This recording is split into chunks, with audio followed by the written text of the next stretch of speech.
Você não sabe o quanto eu caminhei. Você não sabe o quanto eu caminhei. Bom dia. Espero que vocês estejam bem. Bom dia. Esqueci o microfone. Pois é, né? Obrigada, Pedro. Bom, aqui é a Yara. Eu falo sobre o Enneagrama e falo sobre as constelações. Hoje o programa vai ser de perguntas. Então façam as suas perguntas. Se você tem alguma dúvida sobre o Enneagrama, sobre o seu tipo, sobre as constelações, sobre aquilo que você precisa saber em relação às suas relações mesmo, a vida em geral, pode fazer a pergunta. O pessoal que está aí, bom dia. Pessoal que está aí no Facebook, Conexão Enneagrama, pessoal da minha lista de transmissão, estou aqui aguardando as perguntas. Quando a gente fala do Enneagrama, a gente fala de uma ferramenta, de um caminho, eu não gosto de chamar de ferramenta, mas é um caminho transpessoal, é um caminho em que nós começamos. Por que o Enneagrama é diferente? Porque nós começamos falando dele num nível e num lugar que é o lugar da personalidade e que é preciso falar, né? Não dá para a gente dizer, não vamos falar de personalidade. Ops! É na personalidade que tudo começa. É na personalidade que a gente consegue as maiores transformações para um caminho de mudança, para um caminho de uma vida nova, para que a gente suba degraus no nosso estágio evolutivo, tá? Bom, o Enneagrama é muito legal, pessoal, e ele é diferente de outros caminhos porque ele opera num lugar que é bastante... como é que eu vou dizer, abrangente do ponto de vista do nosso relacionamento. O Enneagrama, ele te dá um mapa muito específico daquilo que você é, de como você reage, quais são os teus motivadores e ele te dá o como se desenvolver. Porque muitas vezes eu já sei aquilo que eu sou ou não, vai depender do teu nível de consciência, mas a gente também não sabe, ok, agora eu sei o que eu sou e o que eu faço em relação a isso. Como é que eu me desenvolvo em relação a isso? E o Enneagrama te dá também um caminho muito específico de desenvolvimento. Tá? Isto é bem importante, porque é igual consultoria, né? Olha, você tem esse problema, ok, isso eu já sabia. E o que eu faço agora para me desenvolver, tá? E o Enneagrama vai te dar esse caminho que eu chamo de atalho. É uma trilha de desenvolvimento e é um atalho bem legal em relação a tudo que você pode fazer. Bom dia para o pessoal que está aí me assistindo. Estou esperando as perguntas. Quem tiver alguma dúvida, alguma coisa para perguntar, pode ser de você, pode ser dos teus filhos, das tuas relações. Façam as perguntas que vocês quiserem, tá? Quando a gente começa a falar de Enneagrama, nós começamos a falar de instintos do Enneagrama. Então, no programa passado, eu falei bastante sobre os instintos reprimidos de cada um. E aí é importante dizer, pessoal, que quando a gente fala de Enneagrama e de tipos do Enneagrama, a gente fala de um começo de desenvolvimento, que o começo de desenvolvimento começa nos instintos. Instinto, as perguntas estão surgindo aí, já vou começar a responder, tá, Tati? Os instintos são o começo de tudo. Por quê? A gente chama os instintos de imperativos biológicos. O que são imperativos biológicos? É aquela necessidade, como o instinto dominante, por exemplo, que vem do nosso cérebro reptiliano, aquilo que a gente não tem controle sobre isso. Então, o que vai acontecer? Instinto é alguma coisa que trabalha e que influencia nosso comportamento e ele não negocia. Você vai ter o instinto social, que é aquele instinto que precisa da socialização, que precisa pertencer a grupos, que precisa se relacionar com pessoas, que precisa fazer parte. A gente vai ter o instinto de autopreservação, que é aquele instinto que precisa cuidar do próprio indivíduo. As pessoas precisam cuidar delas mesmas. E das necessidades mais vitais dela, como comer, dormir, necessidade de dinheiro, precisa reter isso também é muito forte, como instinto dominante, é um imperativo biológico. E nós temos o instinto sexual, que vai buscar essa conexão um a um, que vai buscar uma relação o tempo todo, 1 a 1, não consegue se relacionar com o todo, é difícil muitas vezes, e vai estar sempre buscando essa conexão no 1 a 1. E quando 1 a 1 não responde, dá uma frustração. Então, eu costumo dizer o seguinte, quando a gente fala de instintos, tanto o instinto dominante como o instinto reprimido, eles vão ter a mesma estratégia, tá? E aí a gente vai ter situações em que a questão, o problema que te traz, tanto do ponto de vista comportamental, como um ponto de vista de alma, como um ponto de vista espiritual, a questão lá atrás dos instintos é a mesma.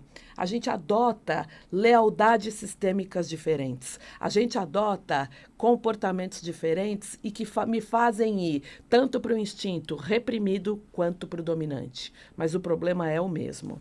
E aí a Tati Ávila está perguntando aqui, né? O pessoal sempre faz a seguinte pergunta no workshop introdutório. O que fazer após a descoberta do meu tipo? Primeiro eu vou te falar, Tati, obrigada pela pergunta. O que acontece muitas vezes quando a pessoa descobre o tipo dela? Muita gente me pergunta também, Tati, eu vou responder uma pergunta antes da tua. Como é que eu descubro o meu tipo do Enneagrama? É um atendimento específico? É uma sessão? É um workshop? Olha, tem várias formas. Você pode fazer, inclusive, alguns testes que existem, né? Mas eu costumo dizer que o teste do Enneagrama é muito mais para você ter um contato com o Enneagrama, para você fazer uma leitura. Muitas vezes você responde o teste, né, teste de WhatsApp, teste de aplicativo ou teste por questionário. Você responde o teste, essa pergunta é legal porque eu acho que tem muito professor de Enneagrama que me segue, né? Você responde o teste, mas aquilo não vai ser, gente, o Enneagrama é muito complexo, né? Aquilo não vai ser uma coisa de, isso significa que você é tal tipo. Por quê? Primeira coisa, quando você responde o teste, a mente mente. Então, eu sempre vou querer responder a pergunta da forma que seria, na minha cabeça, a forma mais correta. Eu vou querer responder o que é legal responder. E é a nossa mente que engana a gente. Então, assim, se você dá algum tipo de teste antes de algum workshop, de algum trabalho, como um pré-work, é legal. Mas pode ser que a pessoa venha para a sessão ou ela venha para o workshop e mude tudo, tá? Então, avisa os teus alunos, porque muitas vezes o aluno fala assim, mas eu fiz o teste e deu tipo 9. É só um primeiro contato. Não adianta falar, não, mas como que agora eu não sou tipo 9? Pode muito bem não ser, tá? É muito mais para você ter uma leitura, é muito mais para você entender um pouco de como é que funcionam os 9 tipos, é muito mais para você fazer uma reflexão sobre o teu comportamento. Tá? Não necessariamente o que deu no teste é o que vai dar no workshop. Depois dá um pouquinho de trabalho no workshop para dizer para as pessoas, deixa o teste, deixa para lá, não fica se guiando pelo teste. Você vai ouvir coisas no workshop que são muito mais completas do que um teste de Enneagrama, tá? E aí, segundo ponto, quando a pessoa descobre o tipo dela do Enneagrama, é muito comum que ela fale assim, eu sou tipo 8, então é isso mesmo, eu vou para a luxúria, eu vou para aquilo. É comum que a gente meio que se afunde, se abandone na paixão do tipo. Que a gente fale, eu sou isso mesmo, então eu vou lá para o extremo do meu tipo. É muito comum. Em processos de desenvolvimento, a pessoa fala assim, eu descobri, eu sou 2 mesmo, eu gosto de ajudar as pessoas, e é isso que eu vou fazer na minha vida. E vai lá para aquele lugar. Isso de descobrir o teu tipo muda, tá? É natural que você faça um movimento, vai lá para cai lá no teu tipo e depois volte. Beleza. E aí, o que eu faço depois que eu descobri o meu tipo? A Tatiana Ávila, lá de Minas, minha queridíssima, tipo 3, maravilhosa, fez a pergunta. Eu vou responder o seguinte. Depende, sabe, Tati? Depende do quanto a pessoa, de fato, está engajada, em primeiro lugar, em fazer um trabalho pessoal. Vamos entender que essa pessoa de fato está engajada. Primeira coisa, um workshop você vai ter um primeiro conhecimento do teu tipo. É legal dar uma estudada depois? É legal dar uma estudada depois, tá? Eu sempre dou referências de livros e tudo mais. Agora, tem várias vertentes de professores, sabe?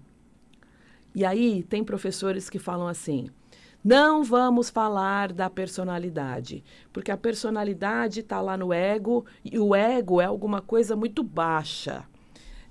Eu não concordo. Eu acho que o caminho do ego é o caminho do desenvolvimento. E eu acho que a gente desafiar a nossa paixão do tipo. O que é a nossa paixão do tipo? É o nosso vício emocional. Eu sou muito a favor de desafiar tanto a nossa paixão do tipo, como o nosso instinto dominante, como o nosso instinto reprimido. Eu acho que vão ser 3 trabalhos aí de cara que a pessoa já tem.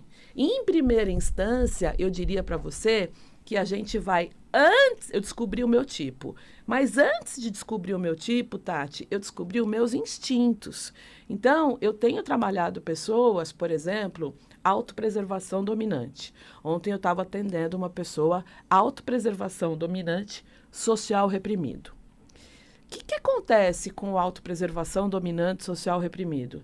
Ele vai ter que olhar para as 2 coisas. Por quê? Porque ele se preserva bastante em relação às necessidades dele e ele tem dificuldade em socializar, né? Vai ser uma coisa assim que vai ser complicada para ele. E aí a gente entende o seguinte: se eu tenho uma autopreservação dominante, eu vou ir social reprimido, eu vou me arriscar a olhar um pouco mais para as outras pessoas. Eu vou ir e vou fazer movimentos que normalmente eu não faria. Eu vou me permitir, por exemplo, sair no almoço e almoçar com as pessoas da minha empresa. Veja, se você trabalha, por exemplo, dentro de uma empresa e tem um instinto social reprimido, você vai ter dificuldade, inclusive, em socializar com os teus líderes, em fazer parte, agora no final do ano, né? Se desafie a fazer parte do amigo secreto, se desafie a interagir muito mais com o teu time. Isso acaba impactando até no teu resultado, porque você vai ser alguém que se preserva num primeiro momento, que ao invés de ir para um happy hour com o teu time, vai para casa. Porque a autopreservação dominante gosta muito do ninho, de estar em casa. E social reprimido vai ter muita dificuldade em socializar com as pessoas. Então, já respondendo a tua segunda pergunta, Tati, como diminuir a energia do instinto dominante? Tem constelação, né? E aí a constelação a gente vai entender por que a pessoa tem aquele instinto dominante, e o movimento da constelação é um movimento muito forte, muito profundo, mas a gente também precisa se desafiar com pequenos passos todos os dias, que é desafiar o teu ego. O seu ego é o caminho para que você chegue na tua virtude. O teu ego é o caminho para que você possa trabalhar, por exemplo, o instinto dominante que você tem e que você precisa o tempo todo alimentar. A gente precisa alimentar o instinto dominante o tempo todo, pessoal.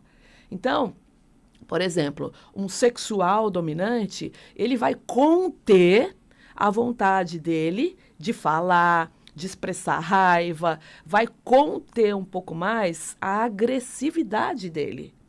E o sexual reprimido vai botar mais energia para fora, vai falar muitas vezes. O sexual reprimido precisa se expressar com um pouco mais, às vezes, de intensidade. O sexual reprimido fica daquele jeitinho, concordando com tudo.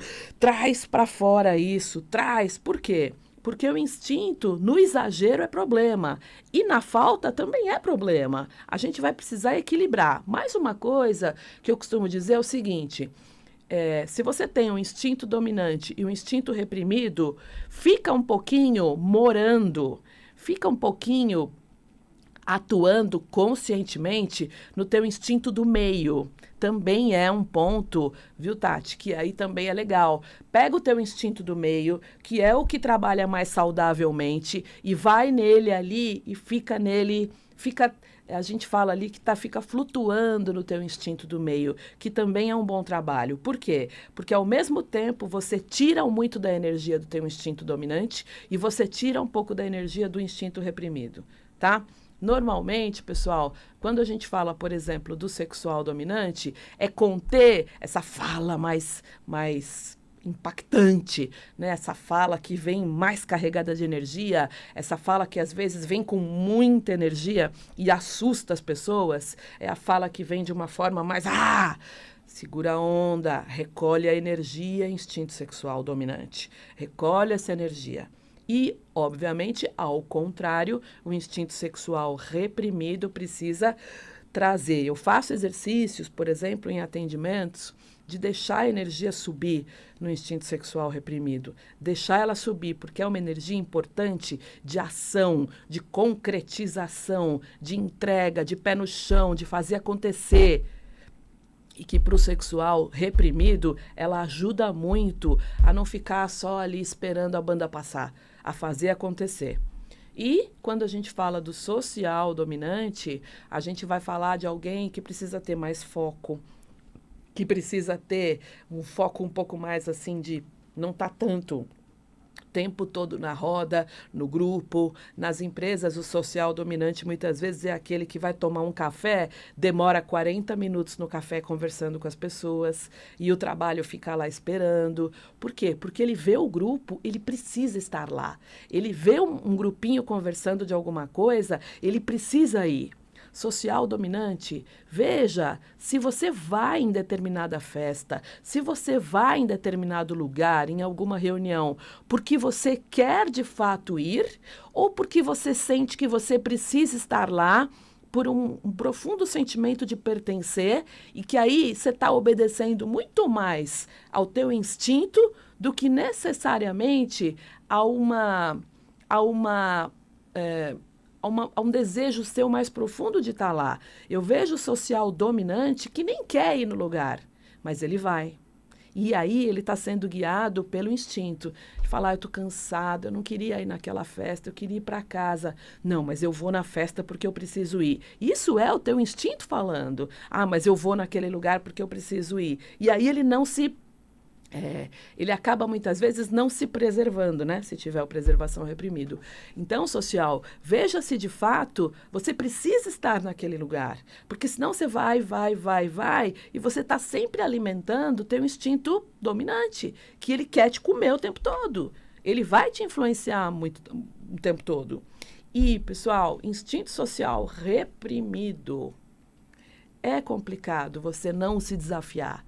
Porque você vai ficar no seu canto o tempo todo com uma imensa dificuldade em se relacionar com as pessoas e você não consegue entrar às vezes nem em pequenos grupos. É muito difícil para você olhar, né? Social reprimido. É difícil você olhar para as outras pessoas e olhar com amor. Muitas vezes é difícil você olhar para as pessoas e olhar com algum grau de generosidade. Tirando o foco de você e das suas questões, e dependendo do tipo, o social reprimido vai ser mais individualista, como é um tipo 4, por exemplo, tirar o foco de você e colocar o foco num nível social mais alto, que é um foco de generosidade, de amor. É um foco, muitas vezes, que é tão grande que vai ser um foco no planeta, vai ser um foco em todas as pessoas, vai ser um foco em quem... precisa de ajuda num grau muito alto de consciência. Então, o social reprimido não é só ele tentar, em primeira instância, se relacionar com as pessoas, olhar para as pessoas e falar, não, eu vou lá, eu vou sair daqui do meu lugar e vou lá naquele grupo conversar. Isso é passo a passo, assim, é no dia a dia mesmo. Não dá para a gente querer ter, né? O caminho dos instintos, o caminho do Eneagrama é um caminho que te leva muito para um desenvolvimento espiritual que é fantástico e que é lindo de acontecer. Mas por onde começa? Começa pelo ego, tá, pessoal? Não dá para eu achar que eu vou ter um desenvolvimento espiritual fantástico e maravilhoso se eu não tenho nem amor e nem compaixão pela pessoa que está lá na rua precisando de ajuda. Eu costumo dizer, e no sufismo também, né? que é de onde vem o Enneagrama, se você está conseguindo, como é que você mede se você está conseguindo um desenvolvimento espiritual consistente? O teu nível de compaixão aumentou? Como é que está o teu nível de compaixão? Você já sente compaixão pelas outras pessoas, por quem você nunca viu? Porque sentir compaixão por quem a gente ama é fácil, né? Mas você sente compaixão por quem você nunca viu, por alguém que está na rua? Teu nível de compaixão está aumentando? E isto passa por a gente estimular os nossos instintos, né? Estimular, eu acho que eu não falei autopreservação, eu falei pouquinho, né? Autopreservação dominante. Sai um pouco desse lugar de ter que preencher as tuas necessidades o tempo todo, de ter que almoçar quando tem que almoçar, de ter que dormir. Sai, vai pra rua, cara, sai de casa, vai andar um pouco, vai interagir com as pessoas. Autopreservação reprimido. Autopreservação reprimido.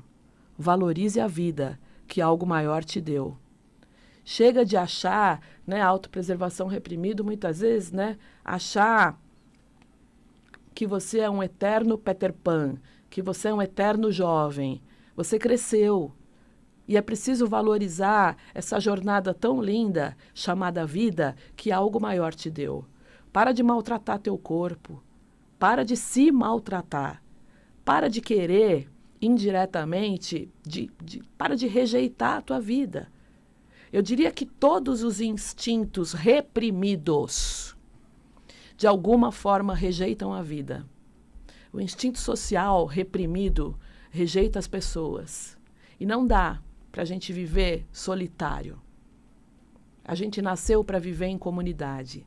A gente nasceu para viver socialmente, para melhorar esse mundão danado chamado planeta Terra.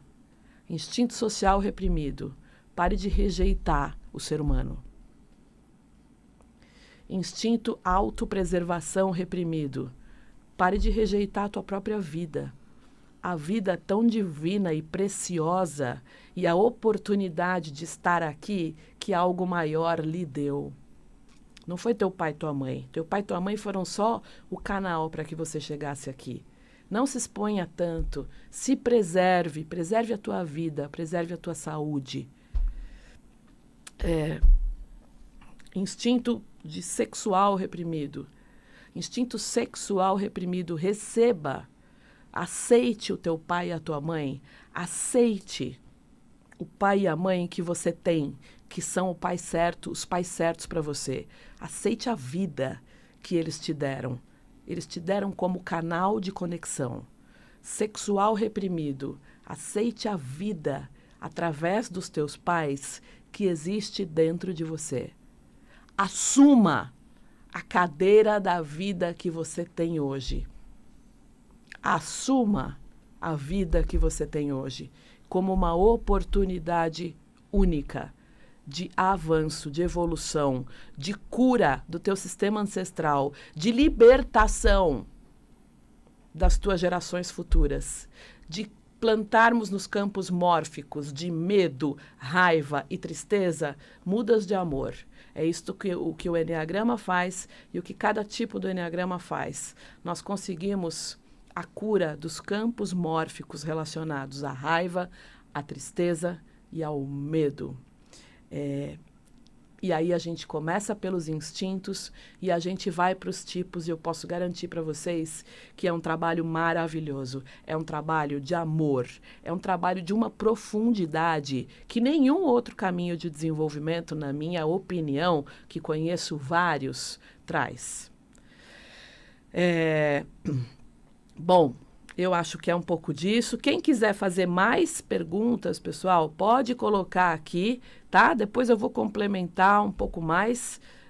Eu acho que a gente tem que desafiar o nosso ego, sim, positivamente, com pequenos passos relacionados àquilo que a gente precisa, de fato, fazer para poder evoluir. Não dá para ficar só pensando, eu estou no mundo espiritual lá, e não olhar para o comportamento e não olhar para a nossa personalidade, que é aí que o bicho pega. É a gente se ver fazendo e repetindo padrões que a gente não quer mais. Isso começa do ponto de vista comportamental até ir lá para um ponto de vista espiritual. Quem é que leva a gente nesse caminho? É o Enneagrama. O Enneagrama nos leva desde o comportamento até um nível de alma, em que eu falo de pai e mãe e de onde eu vim, até um nível espiritual, que é um nível muito alto, que é um nível em que a gente acessa as nossas melhores virtudes e acessa os nossos atributos divinos.